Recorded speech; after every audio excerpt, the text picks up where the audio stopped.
এই অপারেশনের সম্মতিপত্রে doctor signature নিবে নাকি নার্স সিগনেচার নিবে রোগীর কাছ থেকে বা রোগীর অ্যাটেন্ডেন্সের কাছ থেকে, এইটা নিয়ে আমরা বিশাল একটা কনফ্লিক্টে থাকি, আমরা খুব দ্বিধাদ্বন্দ্বে থাকি।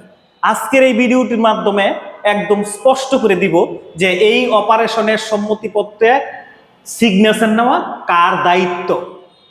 তাহলে আমরা একটু ডিটেলস বলি। এই অপারেশনের সম্মতিপত্রে তিনটা অংশ থাকে।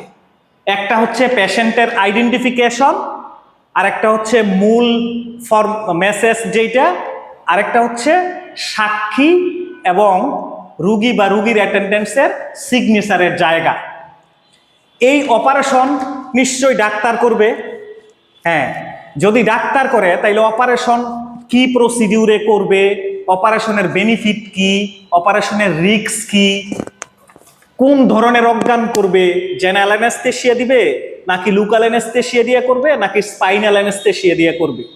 তো এই ব্যাপারগুলো হচ্ছে একটা টিম ওয়ার্কের মাধ্যমে করতে হয়।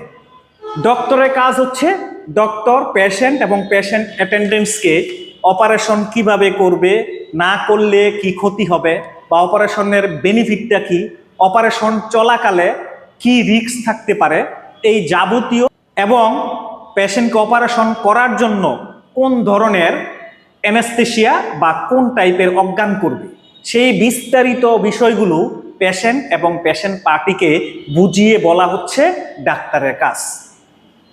এখন নার্সের কাজ কি আসি।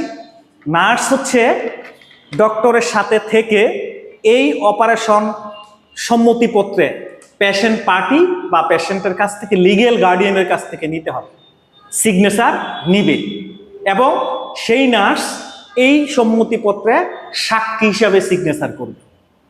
যেহেতু এটা টিম ওয়ার্ক, সেহেতু এই অপারেশন সম্মতিপত্রের সিগনেচার নেওয়ার দায়িত্ব ডাক্তার নার্স সবারই।